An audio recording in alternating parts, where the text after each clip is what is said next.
এইটো হৈছে লোকশিল্পী দ্বিজেন গগৈ লোকবাদ্য সংগ্ৰহালয় আমি তালৈ গৈ আছোঁ এতিয়া চাওক লোকশিল্পী দ্বিজেন গগৈ ডাঙৰীয়াদেৱে বহু সংখ্যক অসমীয়া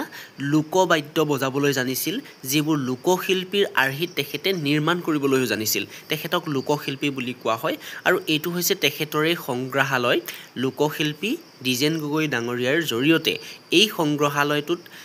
বিভিন্ন ধৰণৰ লোকবাদ্য নিৰ্মাণ কৰোৱা হৈছে আৰু এই বাদ্যসমূহ